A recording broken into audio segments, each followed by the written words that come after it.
بدشگونی کیا ہے؟ کسی چیز، شخص، عمل، آواز یا وقت کو اپنے حق میں برا سمجھنا۔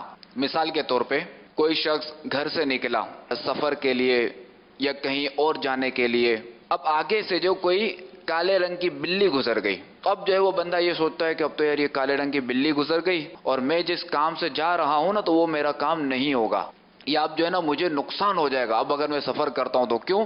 کیونکہ کالی بلی میرے آگے سے گزر چکی ہے۔ اسی طرح بعض لوگ جو ہے وہ جو سفر کا مہینہ ہے اس مہینے کو جو ہے یہ منحوس سمجھتے ہیں، بعض لوگ جو وہ چھینک کو منحوس سمجھتے ہیں، اسی طرح بعض لوگ جو ہے وہ شوال المکرم میں یا بعض مخصوص دنوں میں جو ہے وہ شادی بیاہ کرنا جو ہے اسے یہ منحوس سمجھتے ہیں، اسے غلط سمجھتے ہیں۔ تو بدشگونی کا حکم سن لیجئے کہ بدشگونی یہ حرام اور جہنم میں لے جانے والا کام ہے، اللہ تعالی ہمیں سے محفوظ رکھے۔ ہمارے آقا علیہ الصلوۃ والسلام کا فرمان ہے کہ بدشگونی شیطانی کاموں میں سے ہے۔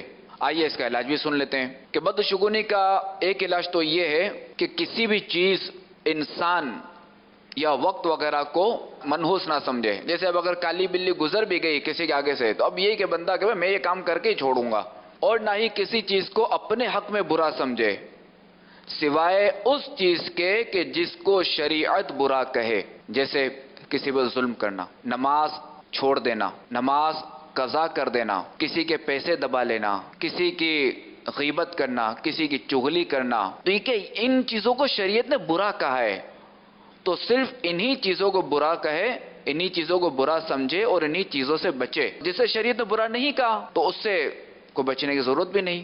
اور اسی طرح کسی چیز یا وقت وغیرہ کو جو لوگ برا یا منحوس سمجھتے ہیں تو ان لوگوں کی دیکھا دیکھی اسے برا اور منحوس سمجھنے کے بجائے علماء کرام سے رجوع کریں تو اللہ پاک نے چاہا تو انشاءاللہ عز و جل بدشگونی کے گناہ میں مبتلا ہونے سے بھی بچے رہیں گے۔ اور اس کے لیے ایک رسالہ بھی ہے جو کہ مکتبۃ المدینہ نے شائع کیا ہے، اس کا نام ہی بدشگونی ہے، تو انشاءاللہ عز و جل اس حوالے سے جو ہے وہ اس کا مطالعہ بھی جو ہے وہ مفید رہے گا۔